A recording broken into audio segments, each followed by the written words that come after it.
Hello again. So, back down the shed. Ain't been down here for a while because it's been too cold.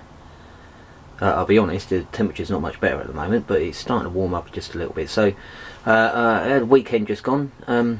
I come down here for the weekend, or I said a weekend, come down here for the Sunday. And I started making a start on the shed, so the new layout. So, you can see we've cleared the decks. And we're starting to lay track. Look at that, starting to lay track down here. So this video is just going to give you a rough idea of how the track's going to look, what sort of layout we're going to have. I've spent a great deal of the weekend planning what I'm going to do down here, putting track down, taking it up, putting it down again. But this has got a rough idea of how we're going. So remember, we had that figure of 8 track. So we can see there's the start of the outside, so that's going to come in, go through a point, comes round, and that's going to come into the first part of the station. So we've got an outer and a middle track. So this is for the outer loop, and that'll go round, and then that goes all the way round there, and that will then move underneath. So that's actually going to go underneath the bridge. So the bridge section is going to be somewhere around there. Okay, that will follow on round, and then that will then go to the inside track. So the inside will come round, and can you see that we've got a split here? Okay, so this, it will allow me to run just a train on the low level or the higher level, or on the outer circuit or the inner circuit, one track at a time. So rather than doing the full loop, I can just actually cut it down to half a loop, if that makes sense. So that will allow me to go from the outside track to the inside track. So I can effectively go round, so I can follow that all the way round there, swap to the outside, come back round, and then when I come back round to here, okay, we can then follow that round and then move to the inside loop again and follow it round again. Hope that makes sense. We've also got coming on from the inside, so this will come round, this bit isn't fixed down yet, that will go into the platform on this side. So effectively I'm also going to have a platform on this side, so this side will have the station building on it. Okay, station building on it, and then that will have a bridge going over to the middle section, and then a bridge from there over to that. I quite like this because it makes it trickier for me. I like making things harder for me, because the station's on a slope. It means I've got to make the platform go around a bend and come in on itself, and I quite like the idea of doing that. That means a bit more work, but I think it will look really nice when it's done. I think it looks nice on a curve like that. I quite like the idea of that. So again, it's the same on this side. So if we're coming from that direction, we can come through onto the inner loop that way. So we've got options there. There will only be one track on the inside because of space. I cannot bring that round further to come in here to make another track on here. I would wanted to do that, but it's just proving too much for gradients, for curves. I'm trying to keep the curves as shallow as possible. Okay, so we're just going to have the 1, 2 and the 3 there. What it does mean is I've got a lot of space on this side. We've got a lot of space between there and here that we can fill with track. So again, my intention is this is where we'll have the sidings. Rather than me thinking about putting the sidings on that side, I'm actually going to have the sidings on this side. So the track will come round here, and we've got a little spur here, so it'll come off. We've got a double slip, so we can put that in, which means I can have what they call a head shunt, so that can come back round here. So the loco, rather than the loco moving wagons and going back onto the main line, we can bring the loco back here, so we can actually shunt stuff in and around this area without disturbing the main line. So I can send a train off around a loop, and then just play trains, fiddle in with trains in here, and do the old KD couplings and all that in there. So we can also have a couple more. I'm hoping to get 3, maybe 3 branches inside this bit. Okay, so that's my intention. Again, that'll come up there, that'll be round about there, so we can have the tunnel there. Actually, it'll probably come around this way a bit further, and then that track, the outer track, will come around there. You can see we've got a bit of a damp problem, which we've got to sort out. Not too much of an issue though, we can get that done. So yeah, so the track will come, it'll go up over the bridge, and then back down the other side, and then hopefully meet up with that bit of track over there somewhere. That is my intention. We've got some building foam down there, so the stuff that you insulate roofs with, quite tough, very light, but easy to cut up with a knife. You can easily carve it with a like a Stanley Draper saw blade, easy to cut out, or jigsaw. So very easy to do that one. So we've been collecting track over the winter, and we started laying it down, and it's quite satisfying. We've got 2 layers that we're putting it on. I don't know if you can see that there. So we've got a lower layer, which is the stuff that you get packed around white goods and stuff like that, and then we've got a cork overlay on that, so 2mm cork on top of that, so that's quite good. We've also got a new carriage. To show you the carriage, we got a new carriage. Thank you for Tony, one of my subscribers.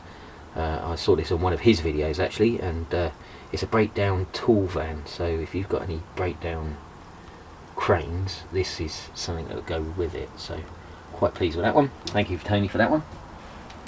I just want to show you something while we're here as well, and this is a really useful thing. If you've not seen this before, this will save you so much grief. So I'm just going to lay the camera down over here just to show you this. This is really handy, and it's this little gizmo here. This is fantastic. So one of the chaps at the Model Railway Club showed me this. He built one, and apparently he got his from YouTube. So if you're watching this, whoever came up with this idea, thank you very much, because this saves you so much grief. One of the biggest pains when laying track is pinning it down. Trying to knock the nails into the track is really hard work. So this is how we do it. This is my preferred method. So we've got one of these little Archimedes screw drills. So as you push it down, it turns a drill. So find your hole, drill a hole in the track. I did drill one earlier, but I can't find where I've done it now. So actually I think it's over there. Yeah, so drill your hole in your track. Let's just twist you around so you can see where we're going. So drill your hole in your track. Just go through to your first layer. You don't need to go all the way through the track, all the way through the plywood. So drill your hole, then get your pin. I'm using quite fine pins on this, not like the normal Hornby ones. So these are really fine pins. Find your hole, put it in your track. And then this is where this thing comes into its own. So you can see we've got a hole in the end there. It's just a brass tube with a brass rod in the middle and an elastic band. And this is such a simple tool. Put it over the pin, push it down. You can see it has pushed the top of the pin up, push the top of the rod up. And then all you do is grab hold of the top and let it go, and it knocks the pin in. It knocks the pin in 3 easy steps. None of that trying to hammer it in and bending it and busting your fingers.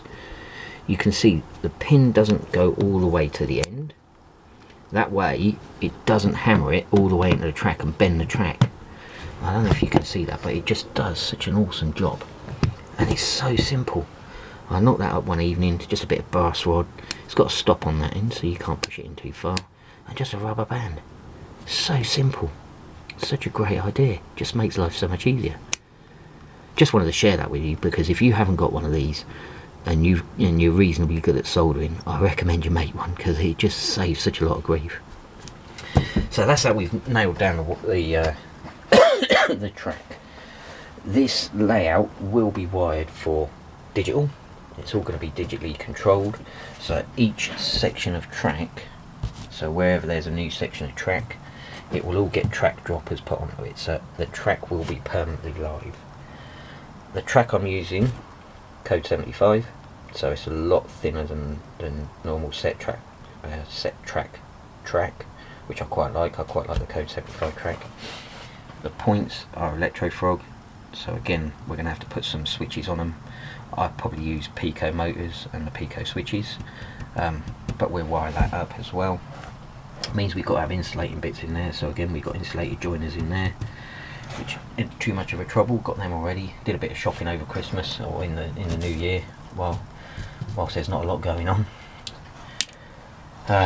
So yeah, rather than spending money on anything, just been spending it on getting railway bits.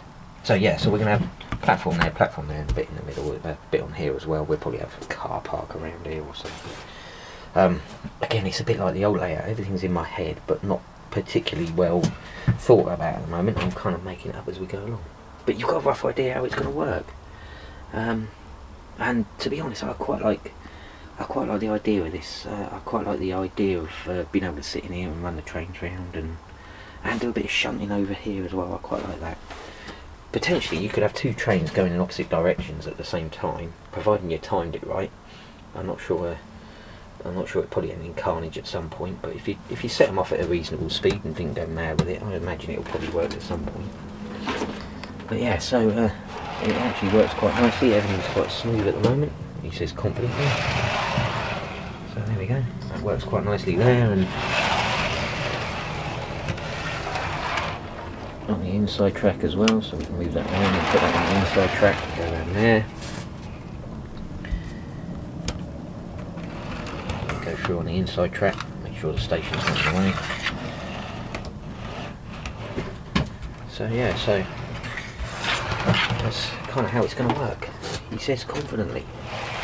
So I'm hoping once the weather warms up a bit, we can get down here and get stuck into it, and once the evenings get a bit lighter as well, because I've got to run an extension lead down here every time I want to come down here, because I haven't got permanent electrics down here. So we've got about 25-30 foot extension lead running down here. But yeah, hopefully that's how it works. So quick look at the boats while we're here. So we've got a German lifeboat, we've got a battle class destroyer HMS Solbay, twin prop.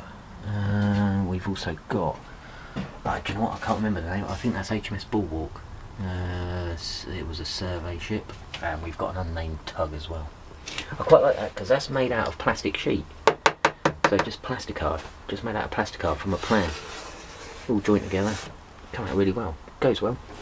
Even the ducting around the props is all made out of plasticard. All radio control. Hobby's gone. Hobby's been and gone. There we go. So, hopefully next time you'll see me, we'll have a... I was going to say operating trains then, but I think that's been a bit optimistic at the moment. We've got a few more bits to get. We need some more track, because we keep running out of track. It's using far more track than I thought it would. But there we go.